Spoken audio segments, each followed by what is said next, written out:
Speaking Human. Today on Speaking Human, we kick around some thoughts on Nike's new Ben & Jerry's inspired footwear and share our personal picks for the ugliest sneaker designs of all time.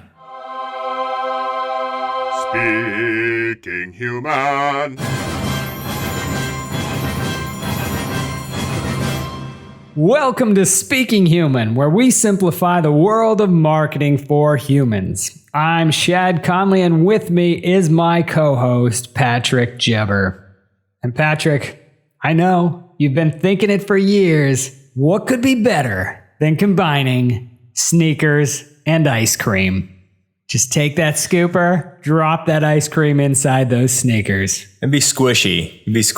It's amazing. Put your feet in there. Feels so good, right? It would be cold. But you know what they say, Shad? You scream, I scream, we all scream for sneaker cream. Is that not the saying? I don't know. Something like that. So we're talking a little bit today about sneakers, obviously. We're going to be talking about the Nike SB Dunk Low Ben & Jerry's Chunky Dunky sneakers, if that's not a mouthful. Literally. Yeah. You set me up, and I dunked it. You did. You dunked it. There's going to be a lot of puns here, so bear with us. So tell us a little bit about the Chunky Dunky sneakers, Patrick. Paint us a picture. So I thought the best way to do this was to use Nike's own words, their marketing prowess, to give you an idea of what you're in store for if you do decide to go out and try to find these online, because they're gone. Yeah. You can't get them anywhere. Nope. Here's from Nike's website. The summer collab between Nike SB and Ben & Jerry's riffs off the Vermontian ice cream company's delightful pint packaging. The outsole mimics the green hillside scene on the container, where cows dance in the foreground. The shoe's leather overlays feature a hairy cow faux print. Puffy clouds form on the heel behind a Nike wordmark in Ben & Jerry's font.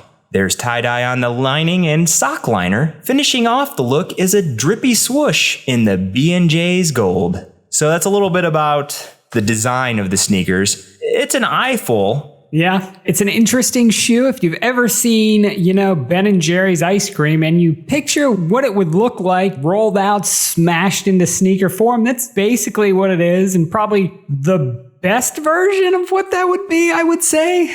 Yeah. It's a very colorful shoe and very interesting. This is one of these unlikely brand collaborations that we've seen a few of in the past few years. We'll talk about it, I guess, from both sides. Do you think, from the Nike side, do you think this is good marketing for Nike, the Chunky Dunky?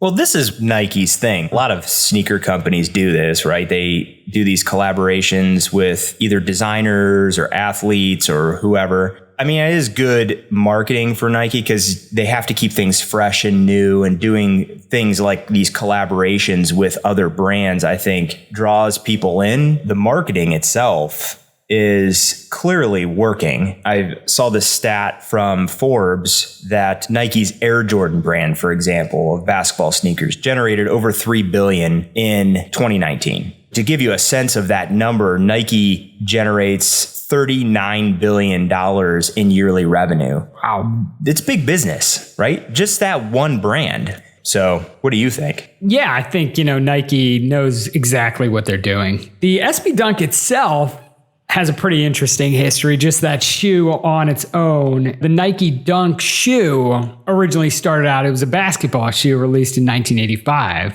which was a pretty popular shoe, just organically was adopted by skateboarders. Yeah. You also had, at the time, Nike moving into like the 90s, Nike's trying to get in with skateboarders. They have this failing skateboarding arm. It's just not working. So they say, hey, we have a shoe already that skateboarders are wearing, even though it's not a shoe we're making for skateboarders. So what do they decide to do? Let's just take this shoe and re-engineer it specifically for skateboarders. Hence, the SB Dunk was born in 2002. It becomes a huge hit. Just putting it in skate shops, give it limited availability. It becomes popular with skaters, with sneaker enthusiasts. Over the years, they just do what they do, make these different versions, these specialized versions, gets this big resale market. Popular shoe for like 10 years, eventually dies down a little bit. lo and behold, in the past few years, it's had this resurgence and come back to life where they're releasing these new styles in limited quantities. People are getting excited about them. Chunky Dunky sneakers being another example. You know, they release a few of them. People see them. How do I get a hold of those? They buy up. They're gone. Out of stock. You can't find them anywhere. And then everybody's like, I'll pay a bunch of money to get them. That's what happens. And every few months, you know, you have these new versions or new styles of SB Dunks are dropping. And people get excited about them. It's like a news item, especially amongst sneaker enthusiasts. So that's their marketing tactic they've taken with the SB Dunks. And it's worked out really, really well. Yeah. So you think it's good marketing then for Ben & Jerry's as a brand? You know, we talk about Nike, but what do you think about for Ben & Jerry's? It's an interesting idea. You're tying yourself to a hot product. I don't think it's going to get people buying more ice cream necessarily, right, but it reminds them of the brand. It's one of these unlikely crossovers, these brand partnerships we're seeing more and more of. I know Dieline had a post last year that was 15 unexpected brand partnerships, which had Halo Top Ice Cream and Color Pop Cosmetics, or Arizona Iced Tea and Adidas and Cheetos and Forever 21. Food and fashion coming together more and more. I don't know if the end result is anything more than just brand recognition, increasing that brand recognition a little bit. And it's more like a why not? Something you could have for a giveaway or your employees could wear in store or something like that. But I don't think it hurts. I think it's kind of interesting and unique and something fun to throw around on social. What do you think? Like you said, it's not going to probably get people to go out and buy Ben & Jerry's ice cream, but what's it hurt to have your brand, people walking around with sneakers that have your ice cream? So maybe it'll spark up some conversation and people will be like, let's go to Ben & Jerry's. Maybe it will cause people to buy Ben & Jerry's ice cream, and it keeps things interesting for the brand. But, you know, sneaker enthusiasts eat this kind of thing up. Mm-hmm. Not literally, of course. Well, maybe literally. I don't know. Maybe in this case. Yeah. Would you buy these sneakers yourself? Do you think that is this something that you would wear? I think I know the answer to this, but I just want the listeners. I like the general style of the SB Dunk a lot. I think it's cool. The Dunk Lows. I do like some of the details on the Chunky Dunkies are interesting. I like the dripping yellow swoosh. I like some of the baby blues on the front, but some sneaker designs are just, I gotta admit, they're just, whether it's age, whether it's stylistic preference, they're just not for me. There's just way too much going on here. I would honestly be pretty embarrassed to have these on my feet and walk out the door. It's like putting a spotlight on your feet. I'm not that personality type, you know what I mean? Where I'd be like going to the grocery store wearing these and have people being like, whoa, what are you doing, dude? I just don't think that that's me. Yeah. What about you? No. I mean, you and I are a lot alike in probably this regard, and I'm not the target audience. I mean, clearly. No.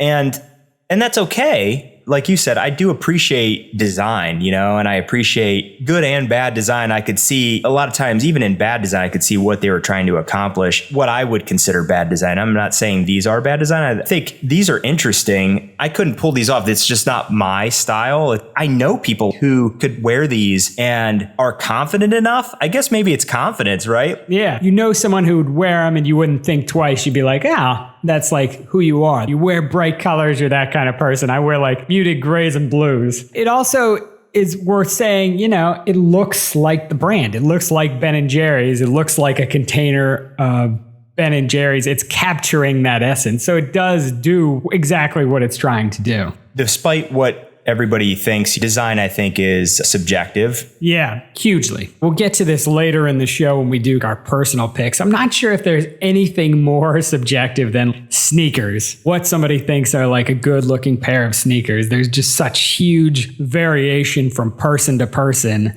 And this is a prime example of it. Somebody might look at those and be like, man, those are sick. I want those. I love Ben & Jerry's. And somebody else might look at them and be like, ugh, get those things away from me. Yeah. Doing some research for this show, there's a whole world, sneaker fans. Like some people are really into sports or movies or cars, whatever. You forget that there's this whole world of people who are just into collecting sneakers. I don't know if they're wearing them or not, but just I want to buy the latest sneakers or I want to own these. These look amazing. I need to add these to my collection. There's just a whole giant faction of these people and they're very active on the web. Any new release they know about, they want to talk about, they're interested in, and they're going to just gobble up these sneakers when they come out. Yeah. Forbes article in 2018 identified the global athletic footwear market size is expected to reach over 95 billion by 2025.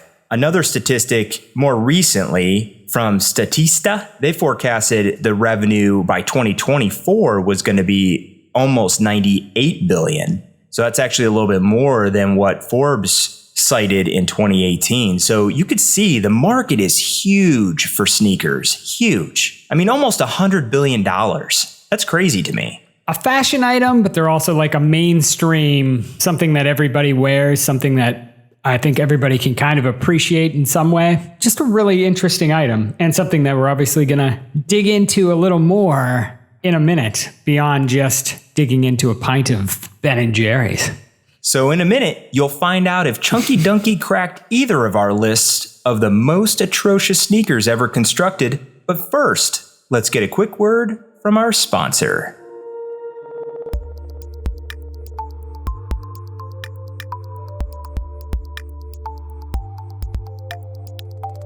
Are you looking for clothing that's been handmade and cut by real scissors? Do you wish you could find stuff that communicated how you feel today, maybe even right now? Do you have a man bun?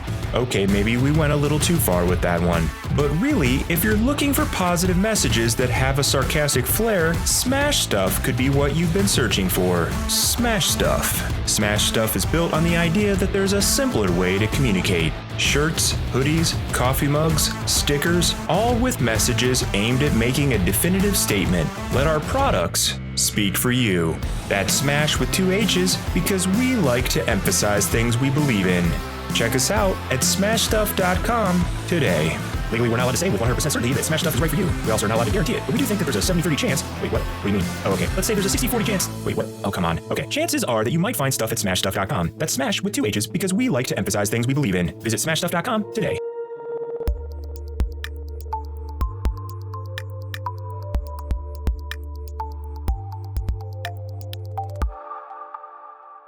So, as we mentioned, all fashion, highly subjective, all of it, but sneakers may actually take the cake in that regard. There are popular sneakers that have rung up some huge sales numbers that I've seen people wearing, and I've thought to myself, good Lord, those are some of the ugliest sneakers I've ever seen. You've probably had the same experience, Patrick. A lot of our listeners have probably had that same experience too. And that's kind of the premise behind the list we're about to do now, which is making our picks for some of the worst sneaker designs of all time, or what we think are the worst sneaker designs of all time. We're just picking out some of the shoes that we thought that we've seen that we're like, man, how do people like those? Or how do people wear those? Or how would people want to buy those? So that being said, Patrick, we're each making 2 picks here. We each picked 2 pairs of sneakers that we thought make you internally a little sick.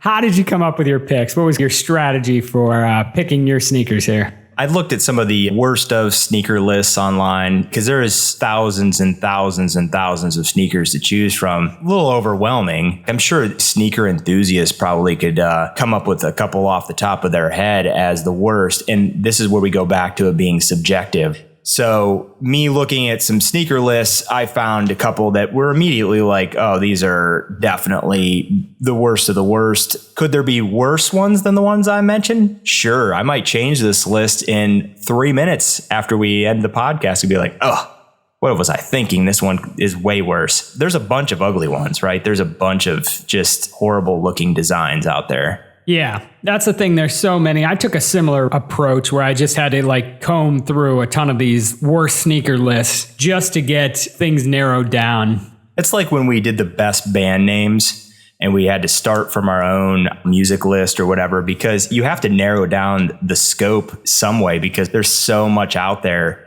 that it's hard. You know, it's like a sea of music. This is a sea of sneakers, right? Yeah. You don't want to get lost in a sea of sneakers. No.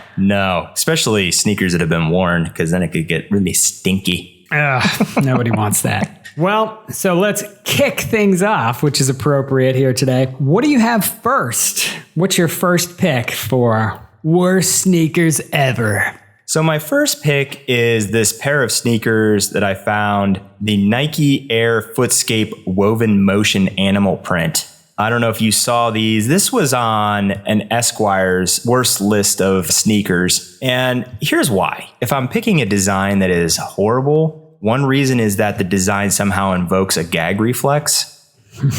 This shoe, if you look at our show notes, so there's a leopard print and then there's a zebra type of print, but then there's almost like what you would find stitching on a football that goes up the side of it. So it almost looks like this Frankenstein patchwork between the two sides of the shoe. While someone might say, no, these are actually a nice design, I don't know, something about it, I just can't do it. I can't.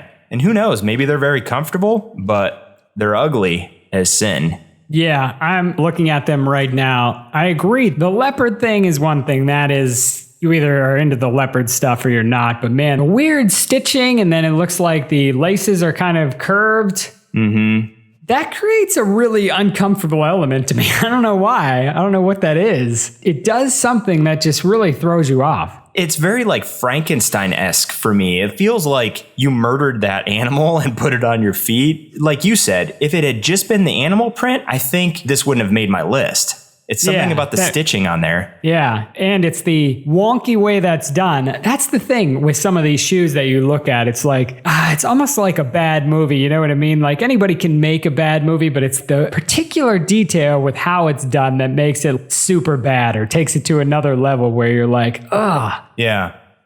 So that's my pick. What about you? What do you got? My first one, I debated whether to even put this one on, but once I saw it, I'm like, I just kept coming back to it because I'm like, this is something I have thought about several times, and it's one of those things that some people love these, but to me, this is something that has always been a little like, ugh. And I just kind of have that reaction where like, I don't think so. I don't like it. I don't like what's happening here. Maybe you feel different. I'll be interesting to gauge your reaction when I say this. And these are the Vibram 5 Fingers.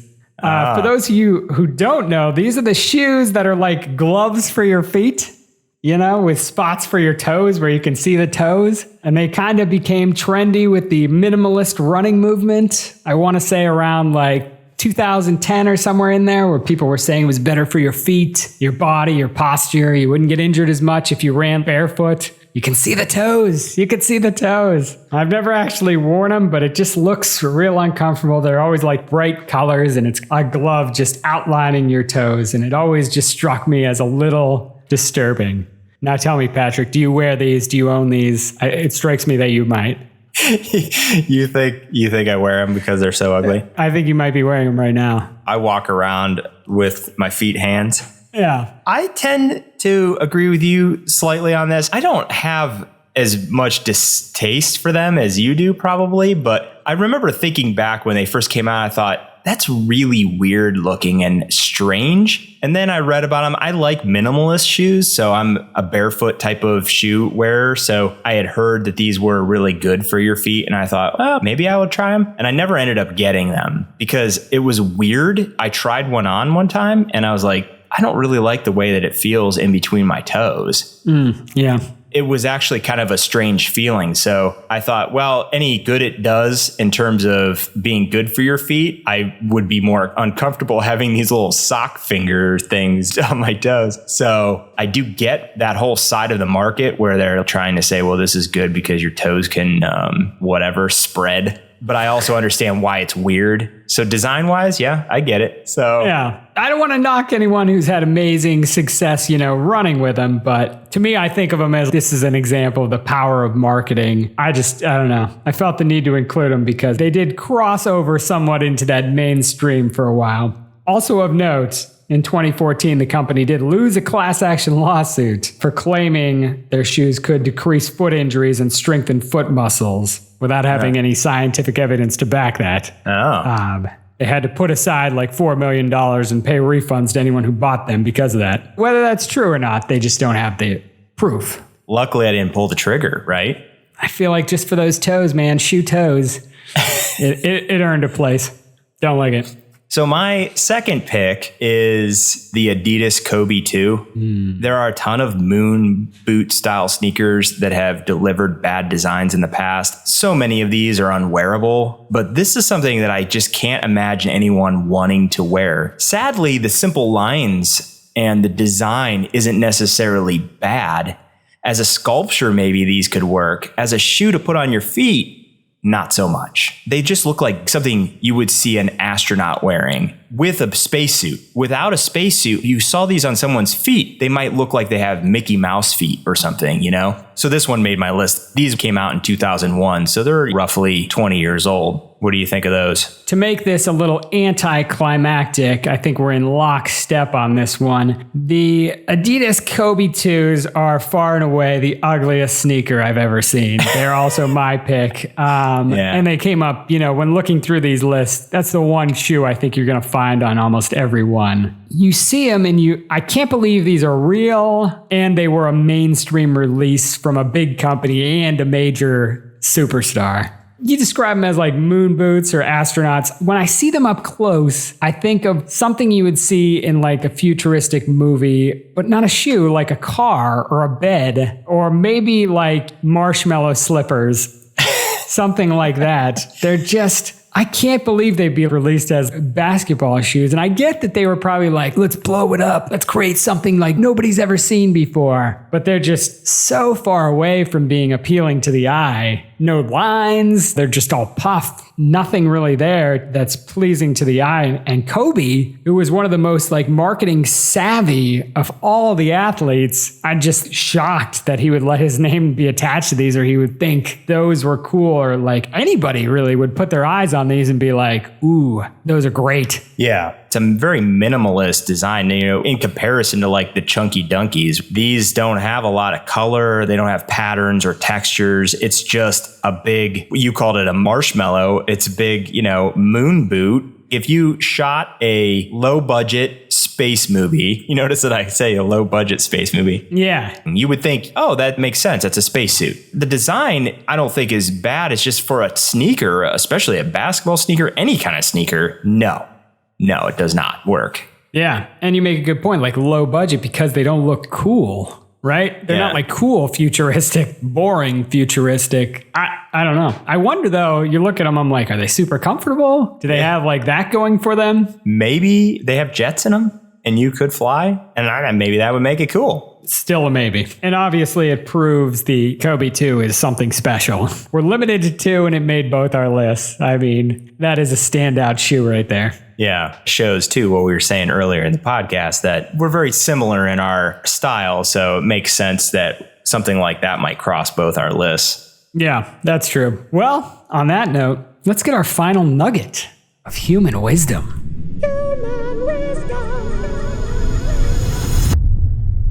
Since we always like to end things on a positive note, we thought we'd wrap things up today by talking about a pair of sneaker designs we love. So, Shad, if you could pick one sneaker from any time in history and share why it's great, I want you to do that right now. For our listeners, I want you to divulge your number one pick. We talked about the Chunky Dunky, which is a very busy sneaker. And we talked about some sneakers that took some big swings and kind of missed. Let me talk about just a shoe that's simple and has just stuck around year after year. I'm, of course, talking about the Converse Chuck Taylor All-Stars. Is this what you have too? I bounced around between this and another one, but I was actually going to talk a little bit about the Chuck Taylors. I know. I thought you might go here because it just seemed like an obvious one to go to. And these are shoes that have stood the test of time. I don't know why. Probably partially just because they are basic, simple, thin, easily constructed, solid color, white rubber sole and toe cap. Metal eyelets for the laces, all-star seal on the side near the heel. Not much to them and haven't changed much over time, this specific model. Converse has others, but the Chuck Taylor All-Stars have just pretty much stayed the same since the beginning. They've been a basketball shoe, a grunge shoe, a skater shoe. Celebrities have worn them. Fashion models have worn them. You name it, Converse has kind of done it. It's a shoe I've worn at parts of my life because it was so easy, neutral, simple. You couldn't go wrong with the Converse. I'm not saying every shoe needs to be Converse Chuck Taylors. The world would probably be really boring if they were, but I'm glad they exist and they have endured. What do you think of the Converse Chuck Taylors, Patrick? I agree with you wholeheartedly. I bounce between that one and the Adidas Sambas, which have been around since 1950. So not quite as old as the Converse Chuck Taylors, but here's the thing about both of these shoes. The designs haven't changed all that much in all those years. Sure, there's like color variations and wacky versions and texture. And even with that original design, their popularity today is astounding. Like that's the thing that gets me, between both of those brands and those shoes is that considering the original design is fairly close to when they debuted, that's the essence of great design, right? It's timeless. All these crazy, wacky, strange shoes that are out there, they have their place. But then you have these designs that are essentially timeless and they live on. So that should say something for why those sneakers are great. Yeah, it's a good example. Not everything has that luck to stick around like that, but some of those great design fundamentals can carry you through in a lot of cases, and people love those shoes. Another one I thought about that was kind of interesting as more of a gimmick, could probably be its own episode at some point because it just has an interesting history or its point in time where it came about, was the Reebok pump. We were both alive when these came about and probably remember how interesting the commercials and the marketing and the chatter was around the Reebok pump when they emerged in the late 80s. And that might be another episode in the future. I don't know. From a marketing standpoint, I remember as a kid, those seemed so cool to be able to pump your shoes up in that little basketball. You're like, I didn't even know I needed to pump my shoes up, but now I absolutely need to pump my shoes up.